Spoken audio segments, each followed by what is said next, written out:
Hi, ladies. It's Marie. I'm going to bring my microphone a little closer. Welcome, welcome. I am here today to talk about stress and worry. Um, as I mentioned, I've been doing this course on happiness, and it's super interesting about science and such of how we're wired and how we can make choices. Um, and I wanted to talk a little bit about, when I talk to the women I work with, stress and worry is really just a significant cycle of a crazy busy woman. And we spend so much time in stress and worry. And I just wanted to break down those things from tidbits that have been, I must need to talk about this because I listened to a podcast yesterday that was talking about stress and a different way to look at it. And just different information is coming my way that I want to share with you because it's super powerful. And so much of it is what we teach, but and my own belief system about what works for us to move through negative emotions and places that get us stuck. So let's talk about stress first. So stress is really, Oprah says that stress is really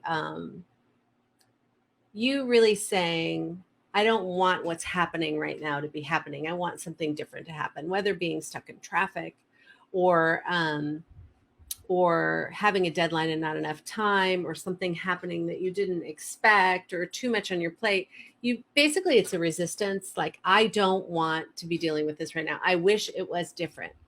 And what happens there is we are blocking ourselves from, I don't want this to happen, isn't um, isn't a statement or an action that you can do anything about.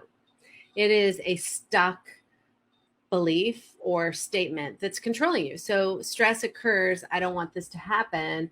You fight against it or resist it, and you have this tension, and it creates all sorts of havoc in your nervous system, and you contract like this. In stress and contraction. And we talk a lot about contraction versus space and possibility. Well, the opposite side of stress is calm, right? And peace, right? Inner peace. And so,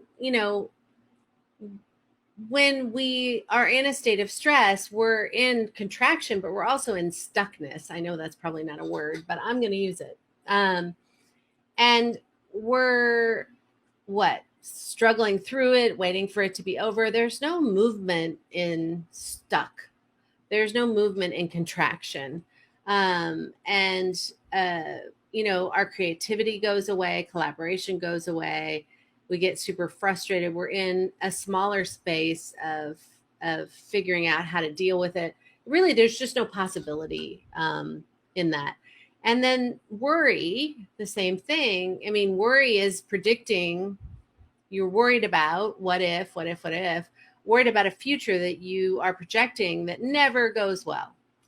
It's not, oh, I worry I'm going to be so successful and have so much time on my hands that my life is going to be so great.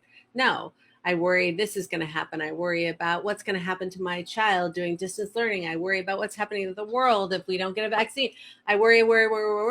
Well, it's you're asking for answers that your intellect can't answer. And so the swirl starts. So when we're in worry, we're asking these questions that there aren't answers to because and we've created a negative, a lot of people can call it futurizing, a negative future where we're basically transporting ourselves into a future that may or may not happen. And we're making it real as if we're dealing with it today. And one of the most profound things that my brother said to me when my father was in the last stages of fighting cancer before he died is, I was so worried that this was the beginning of the end. And he just said to me, Marie, like, the truth is it's going to suck when it happens. And you're really stealing yourself of the time you have left with him by sitting here worrying about it instead of just being in the moment of it and making the best of it. And that was just so profound. And how many times can you apply that in your own life? Worried about something so many times, crazy busy women wake up, the first thing that they do in the morning or before they go to bed is in a state of worry. And so it's in a state of no solutions, in a state of inaction. Same with stress, inaction. And the opposite side of worry, like the opposite side of stress is calm and peace. The opposite side of worry is possibility. And in both of those things, we've taken away our power. The reason that stress and worry is so debilitating is it's taking away our power. There is no solution oriented behavior when we're stuck in stress and worry. And the thing about worry is it just kind of, where stress is contraction and anger and fighting against, worry is powerlessness and victim and weakness and basically just, scratching at something that you're not in control of. So, in both cases, we need to be in a place of creative collaboration, possibility, resourcefulness in order to move out of it. So, in worry, what if, the low hanging fruit there is what if, oh my God, what if this happens? Well, what if I thrive in that situation? What if my daughter, isn't learning? Well, what if she's thriving in that situation? Both of those are still like, can contribute to worry because your little brain is like, yeah, but it may not. Yeah, but it may not. Instead, that place of resourcefulness would be, how can I set her up to succeed in this situation and do what I can? And then the rest is up to the universe, God, whatever. But then I'm in a place of action. And I don't know about you, but stuck and contraction is not comfortable for me. And it's not comfortable for any of the women we work with because we're make it happen women. We got all these balls in the air. We're fixing all these problems. We're the fix it girls. And we get in stress and worry. We take away our power. And when we're in a state of worry, we need to replace what if with what can I do? Because that is a question your intellect can answer. There is always something to do. And then you have to just park it. You just really have to park it. One of my mentors says, put it in a container, and you do a visualization where you kind of just put it in a container. Another one of the things that I teach some women is, release, like give it up, release. I can't control this, so I'm going to release it up to the heavens or the universe. Both as an action to say, I'll do what I can, and then I let it go because I am not in control. And that's really scary for some women. But otherwise, you have a choice. Even when we're not making choices, we're making choices. So our choice is to let worry eat us up and get an ulcer. And trust me, there are women who worry all the time and get an ulcer. I worried all the time because I didn't know how to stay in my lane. And when I fixed myself, I hate to say that because it makes it sound like I was broken, and I wasn't. When I evolved into a non-crazy busy woman, I was able to understand that's not something I control. That's not my issue. That's up to them. I stayed in my lane. I can still be loving and supportive and not take on other people's problems or solve the universe's problems because it's not within my power. So what can I do to set myself up for the future I want is about all we can do in worry. Or what can I do to make peace with this situation and surrender it might be another great question you could ask yourself that your intellect can answer. And there's something to do about that. But what if is swirl hamster brain. And it literally gets you into a cycle that you can't stop and you can't do a damn thing about, and is incredibly destructive to your well-being, to your energy, to your productivity, to your happiness, and then ultimately has physical manifestations of. Now on stress, if the opposite of stress is calm and peace, well, here's the thing. When we're feeling stressed, or the other way to say stressed is overwhelmed, there are a lot of tools we teach our women about overwhelm, but at its core, it's about building strength and foundation in your abilities, your worth, your strength, your resourcefulness, your self. And another way to say that is trusting yourself. So, if you're in a place of stress, again, what stress is wishing it wasn't happening, or wishing you were experiencing it in a different way, or wishing um, something else was happening. So a simple example is the stuck in traffic thing. Like if you're stuck in traffic and you're saying, I'm so stressed, I'm going to be late, I'm going to still be late, and this and that, to just put your hand over her heart and say, it's a classic Oprah that I love so much, and it's just my go-to is hand over heart, all will be well. All will be well. The world is not going to crumble if you're late. Yeah, you can apologize, you can do a variety of things. But when we have inner peace, when we have, it sounds like too lofty of a goal, inner peace, like, I'm a Zen guru, whatever. When we've stripped away all the BS in our life and we've done the work about understanding that who we are, what we stand for, what our legacy is, what our values are, when we're in a place of stress, we can have perspective about how important this is. Like, I'm not liking what is happening right now, but all is well, meaning I am well. And so, like, when we live in a constant state of worry and stress, we haven't built a foundation on rock. We've built a foundation on sand. Like if we built a house on, if we're a house, okay, as an analogy, and our trust in ourselves and our abilities to navigate difficult waters and get quiet and find all is well inside of us, no matter what is happening. If we've learned that skill, we can build our house on a solid foundation of rock.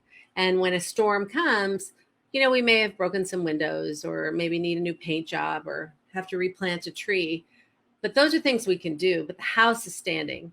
But if we're built in a house on sand because we haven't done the inner work to be strong in moments of stress and really be able to say all is well, I am well, I am, regardless of what happens, I will be okay. I mean, talk COVID. Like we go to gratefulness, we go to all these things, and gratefulness is great, but we're still struggling. We're allowed to struggle and feel pain about COVID and how it's going to impact our lives, when it's going to be over, how it's going to impact our jobs, blah, blah, blah, blah, blah. Swirl, swirl, swirl, swirl. This is a storm, like no storm we've ever been. But my house is built on rocks, on a solid foundation of rocks. And I know I will be well because I'm resourceful and I have information coming at me and I'm not contracting into a place where I can't do anything about it. I'm sitting in a place of resourcefulness and asking better questions about what I can and cannot control and where I can go and how to surrender certain things and what tools I can use to really understand how to get through this moment in a way that I can thrive.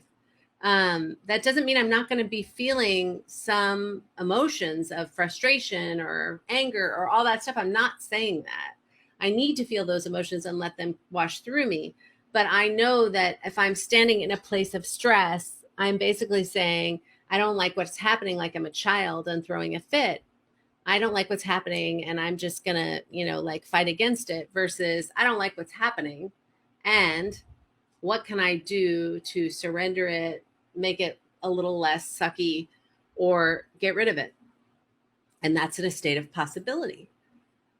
So I just want to, the work that we really do with the women that we work with is we make sure at the end of our journey that their house is built on a solid foundation of self-worth, resourcefulness, peace, high energy, and tools, so that when the storm comes, and it will come over and over again, that we can stand solidly in the power that we're going to be in, the power of possibility and peace, because we know our worth and we know what is in our lane. We know what we can fix and we can't. We know we don't own other people's problems. We know how to say no.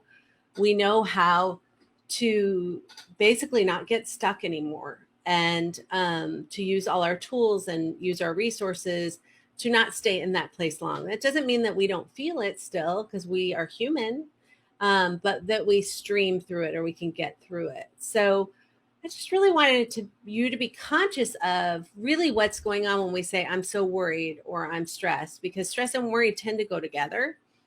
And worry is, worry is creating something like that you are not in control of. And it's to ask a different question versus what can I do?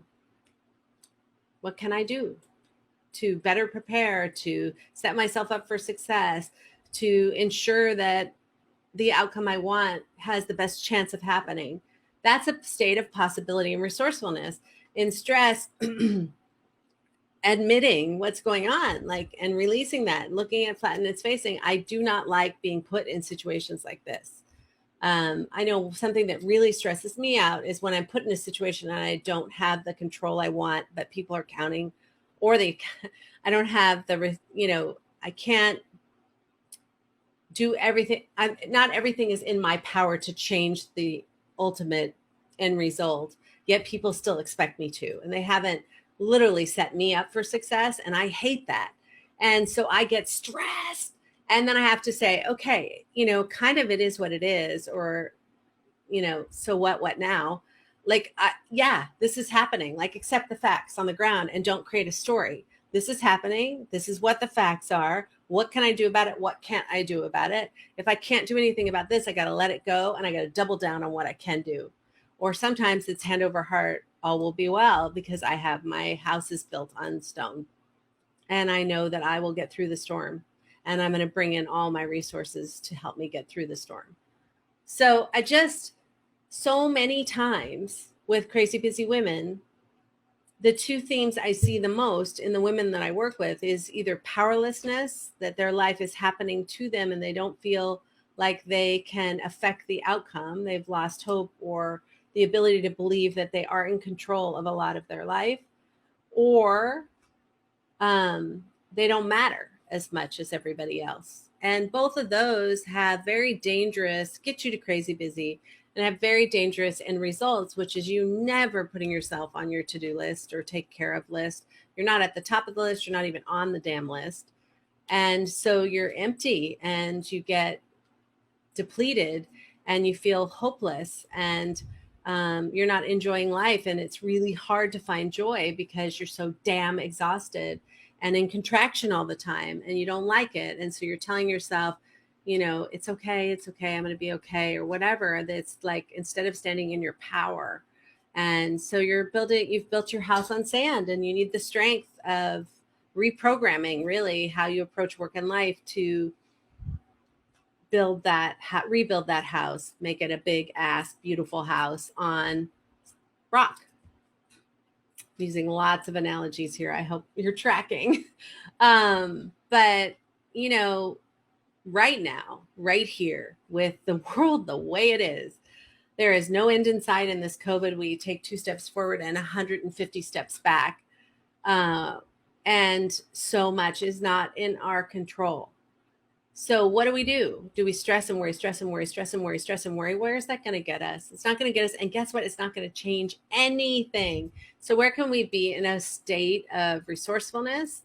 It's a quote that I learned from one of my mentors, which is focus 5% on the problem and 95% on the solution. And if the solution doesn't exist because it's out of your control, then what do you do to set yourself up for the best outcome, or release it and surrender it and put it in that container and give it up to God, or just, let it go, because you got to find a different way in to be able to, focus on the other things that are happening in your life. Because when we are in stress and worry, we can't see all the great things happening around us. We can't see possibility. We can't see joy. And we certainly have a really hard time having fun, unless, and then we need to numb through social media or drinking or eating or whatever, because we can't handle the constant cycle of stress and worry. So I would rather have you recognize what those two things are, that take back control and ask better questions, be more resourceful, and learned how to build your life and your worth, most importantly, on a foundation of rock instead of sand. So you don't have to keep on rebuilding. I mean, I was talking today in one of my coaching calls with a badass woman, and it was just like, when we get set back, we make progress, and we get set back. When we don't have the right tools or the right support, or we haven't learned how to live differently, we have to constantly crawl out of this hole again. Like, damn it, there's the hole again I fell in. And I just got myself out, and it's exhausting. But when you've done the work and you get triggered or the storm comes, you really just go down to your automatic pilot of however you used to cope. And then, you literally stay there for a second and you bounce right back up like a trampoline because you don't like it there anymore. It's not your place. You know how to get out. So you're like, damn, here I am. I'm not staying here long. I'm out. I'm going to use a tool. I'm going to call a friend. I'm going to do all of these things that I need to do that I know work for me to get out of my hole or face the storm. So, um, that's my thoughts on stress and worry and being in possibility and action, because I know for me, there's nothing more frustrating than feeling stuck. And so many women that we work with feel stuck in their life, even if it's a great life. And they want more, but they feel guilty asking for more. And so I just really want you to know that it doesn't have to be this way. And you don't have to wake up in the morning worried, because that's just a wasted emotion. Right up there with perfectionism is a wasted skill set. I mean, I literally had somebody that I work with put in terms of their gifts perfection. I'm like, you're not allowed to put that on the list. That's not a gift. It's a curse. And we're all, the women that go into my group, we all come in pleasers, perfectionists, and we leave recovering from that, because it might be our automatic pilot, but it doesn't serve us anymore. And so, I just want you to be aware of, we talked last week about joy and accessing happiness and making choices on happiness. Like, where we live in our emotions every day really does either, really does predict what kind of day you're going to have. If you've woken up boring and stressed and you can't get out of that because you're in this cycle, what kind of day are you going to have? If you wake up and do your work, meditation, exercise, quiet, practice, and then you can, my daughter just walked in, then you can be in a state of joy and happiness and possibility and collaboration all day. It's really not much more complicated than that. And you have a choice, because you put practices in place and you use tools and you learn how to approach your life and your work differently and reprogram that. And it's possible. And I teach women that every day. And I would really love to teach you that. And I would really encourage you to go on crazybusywomen.com and sign up for the free masterclass that talks a lot about how you got to crazy busy and how to get out, or just take the leap and set up a breakthrough coaching call, and we can talk to you about what's getting in your way and how to get out of that. But mostly, I just want you to be really aware of how often you live in stress and worry, and start using some of these tools to recognize what's happening to you and make a different choice. Okay? So have an awesome Thursday. Bye, guys. Thanks.